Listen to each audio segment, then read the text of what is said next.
the Trump's situation, having to endure all these court dates and court proceedings, it's holding people. Courts hold people accountable for their actions and their history and their behavior and their actions and their statements. And no one is exempt, not even the most powerful person in the world, or the state or the country. Everyone is held to everyone according to the law. The justice is held accountable. No one is exempt. People from the lowest positions in society to the highest positions of society. Everything is going to be weighed in the scales, the balances. That's how justice is. And you may, no matter what position you take or hold on Trump's, what's going on with Trump, it's probably a good thing that he has to be scrutinized, because any person that is going to be the commander in chief of this country has to prove themselves and undergo scrutiny, and they have to make sure that the qualifications are there, and that their credentials are there, and that their reputation is good, that they're reputable, their conduct, they have to have that history, they have to be that currently, they have to have good mannerisms, they can't just be all talk, they have to have a proven history. You want somebody worthy in the White House, you want someone who is going to properly and most effectively represent its inhabitants, its citizens. You don't want some fly-by-night winning power over people, being in the highest offices of the state or the union.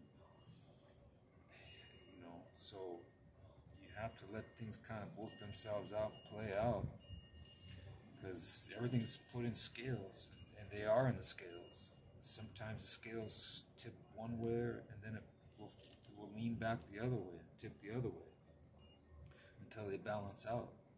That's just how it is. That's why we have a two-party system. Put the Republican Party on one side of the scales and the Democratic Party on the other side of the scales, and they go back and forth. They go, the scales, until things level out. And things level out is when the two parties can find an equilibrium, something they can agree on or work together on. I believe they call it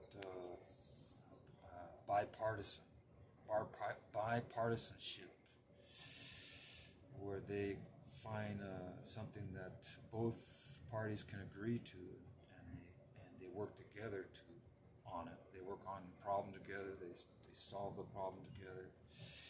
They enact laws together. They pass legislation together. And you may not get everyone to agree in the House or the Senate, but the majority, 2/3, or whatever the ratio is, will usually be the prevailing party. But you see, it's good to have that. It's good to have a two-party system. We don't want a dictatorship. We don't want a sole ruler or a sole someone where it all comes to one head, and that one head makes all the decisions for the entire nation. What if those decisions are bad? You gotta have people willing to stand up and criticize and put it to the test, evaluate and dispute it, or agree with it. You gotta have people coming up. That's how things get settled appropriately. That's how things are justified and how things are approved. That's basically righteousness. Righteousness, when the right way is the final solution, the final verdict is always going to be right. We presume, we hope, and in good faith, people do that. People always try to find the more appropriate solution, or most effective, you know, solution to the problem, and they make it better. They correct it, or they scrap it and start with something different. You know, whatever they have to do to make it right, that's how they do it.